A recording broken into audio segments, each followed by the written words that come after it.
축팬 여러분 안녕하십니까? 이 대한민국 대표팀의 3차 예선 첫 번째 상대는 팔레스타인입니다. 하지만 상암에서 경기가 이뤄지고 목요일 저녁 경기임에도 불구하고 정말 오랜만에 이 대한민국 대표팀이 꽤나 많은 좌석수를 남겨두고 매진에 실패를 한 상황인데요. KFA의 좌석 가격 인상 이런 여러 가지 문제들이 혼재를 하고 있기 때문에 이런 결과가 나왔다. 그리고 현재 홍명보 감독에 대한 어떤 여론도 이런 결과를 만들었다라고 좀 얘기를 하고 할 수가 있겠는데, 과연 그런 상황에서 내부 경기, 과연 경기는 어떻게 흘러갈지에 대해서 또 안 알아볼 수는 없잖아요. 그렇기 때문에 지금부터 한번 팔레스타인전 어떻게 좀 진행이 될지 한번 알아보도록 하겠습니다.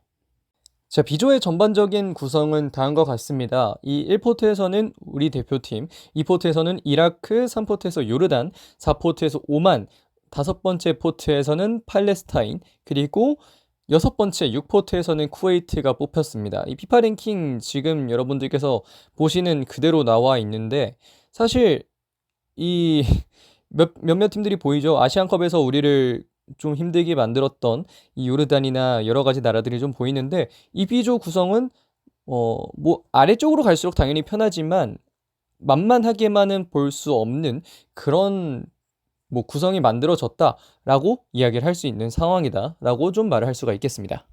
자, 우선 팔레스타인 대표팀에 대해서 좀 개괄을 하고 좀 들어가 보겠는데요. 팔레스타인 대표팀은 앞에서 보셨듯이 피파 랭킹 96위입니다.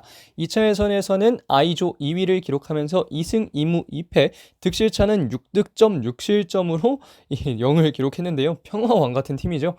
그리고 지난 아시안컵에서는 16강 진출했는데 이게 모두 최초의 승리 그리고 최초의 토너먼트 진출이기도 했습니다. 그래서 어떻게 보면 이 피파 랭킹도 96이고 한데 2차 예선 I조 2위에서 이번에 올라온 것도 최초의 진출이거든요. 그렇기 때문에 이 팔레스타인 대표팀의 어떤 현재 상황은 최초와 계속해서 함께 하고 있다.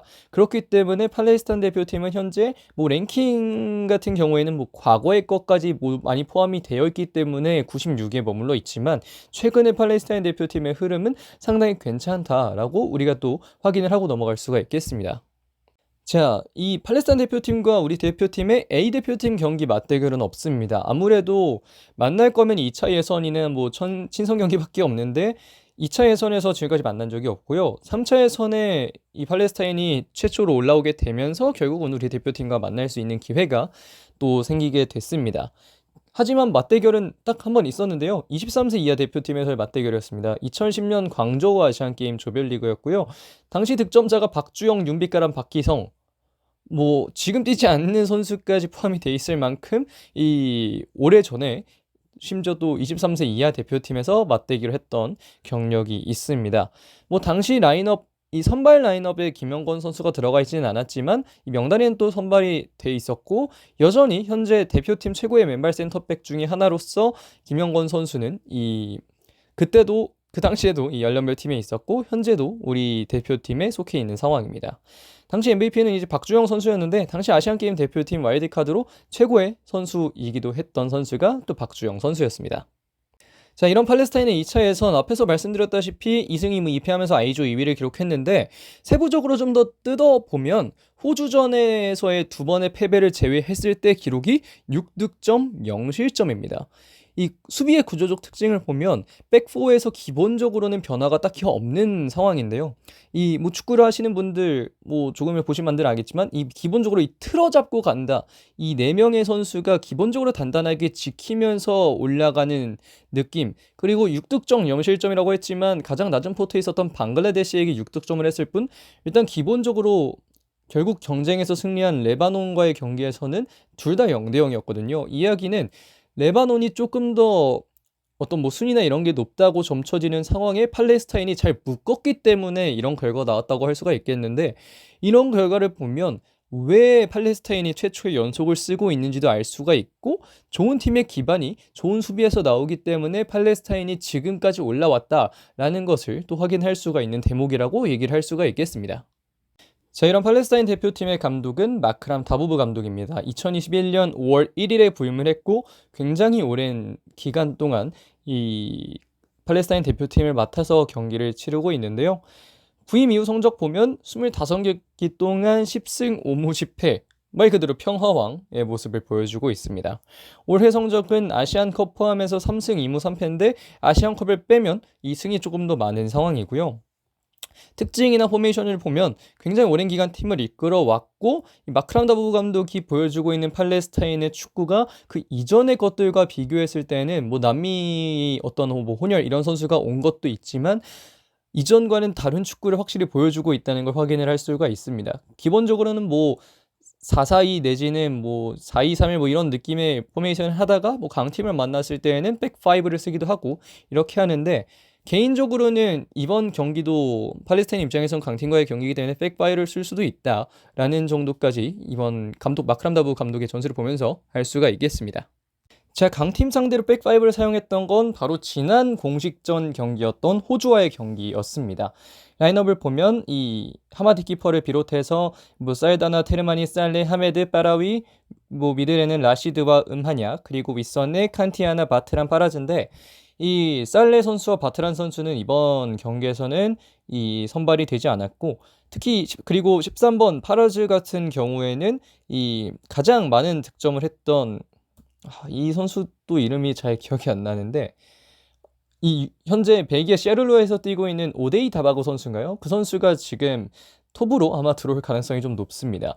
이렇게 보면 사실 백5에서 결국 이 경기 5대0으로 졌거든요. 그런 걸 생각해 보면 사실 익숙한 건 백4인데 어떻게 뭐 좀 수비를 해보기 위해서 백5를 했다가 이렇게 나온 거라서, 사실 이 오랜 기간 뭐 뒤에서도 말을 하겠지만 이 말레이시아 대표팀, 아니 팔레스타인 대표팀은 자기들끼리 맞춰온 게 있기 때문에 이관을 겨냥해서 어떻게 보면 우리는 백5를 공식전에서 확인을 했지만 우리와의 경기에서는 또 백4를 들고 나올 가능성도 아예 배제할 수는 없다, 이런 상황으로 좀 확인을 할 수가 있다고 또 얘기를 드릴 수가 있겠습니다. 어떻게 보면 앞에서의 말씀드린 것과 좀 상충되는 부분이긴 한데, 이런 것들을 봤을 때 백5를 써서 안 좋았기 때문에 뭐 앞에서 백5를 쓴 것 같다 뭐 이런 식으로 얘기를 하긴 했지만, 안 좋았기 때문에 또 다른 방법으로 나갈 수 있다, 이렇기 때문에 좀 예측이 어렵다라고 이 라인업을 통해서 확인을 할 수가 있겠습니다. 자, 그럼 이제 관전 포인트를 볼 텐데, 첫 번째는 역시 홍명보호 2기입니다. 재시작이죠. 일단 항해는 시작했습니다. 생각보다 명단 자체는 괜찮은데요. 보면 오랜만에 발탁된 선수가 4명 있습니다. 김영권, 정승현, 이동경, 엄지성 선수가 있고요. 새로운 선수를 보면 이한범, 최우진, 황문기, 양민혁 선수가 있습니다. 명단 관련 평가해 보면 사실 그렇게까지 이해가 안 되는 건 없어요. 결국 대표팀에는 최고의 선수가 있어야 하고, 마냥 유망주를 실험한다고 해서 과연 이 우리나라의 대표팀 축구를 보는 사람들이 이 유망주들의 어떤 혹여나 부진했을 때 그것을 눈뜨고 볼 수 있는가, 이런 것들을 생각했을 때는 뭐 결국 홍명보 감독이 짤 수 있는 선 중에서는 그나마 가장 덜 보수적으로 짠 게 이 정도가 아닐까라는 생각이 들고요. 어떻게 보면 저는 홍명보 감독이 오히려 홍명보 감독이라는 어떤 사람에 비견했을 때에는 조금은 혁신적으로 짰다라고도 이야기를 할 수가 있다고 좀 말씀을 드리고 싶습니다. 자, 다음으로 이제 역시 첫 만남이죠. 역대 전적이 아시안게임, 그것도 2010년 아시안게임 한 경기라는 건 앞에서도 말씀을 드렸었는데, 또 열심히 앞에서도 말씀드렸다시피 상대는 말레이시아에서 전지훈련까지 해가면서 예선을 위해 굉장히 많은 준비를 해왔습니다. 이들의 조직력에 대해 잘 대응해야 할 이유고, 그만큼 예상이 안 되는 것이 이러한 포인트에서 좀 이야기를 드릴 수 있겠다는 건데, 흐름을 타고 있는 팀, 그리고 많이 준비해온 팀이라는 것은 어떤 팀도 당연히 무시해서는 안 되지만 더욱 이 팔레스타인이라는 팀을 무시하면 안 되는 이유를 증명하는 것이라고 얘기를 할 수가 있겠습니다. 물론 체급에도 차이가 크게 나고 클래스도 차이가 크게 나기 때문에 이겨내야 하는 것이 당연하지만, 이 팔레스타인이라는 팀이 저조차도, 물론 저는 이 국가대표 코칭 스텝에 비해서는 뭐 아는 게 많이 없는 사람이긴 하지만 예상하기가 꽤나 어려운 편인데, 이런 것들을 홍명보 감독이 잘 잡아내면서 풀어가야 첫 만남임에도 불구하고 당황하지 않고 경기를 잘 할 수 있을 것이다. 그렇기 때문에 그만큼 준비를 잘 해야 한다라는 것이 이 두 번째 관전 포인트라고 얘기할 수 있겠습니다. 자, 마지막 관전 포인트는 사실 이 관전 포인트라긴 좀 그렇고 이 경기 외 이슈에 대해서 좀 이야기를 할 텐데요. 사실 결과도 문제지만 과정도 문제다.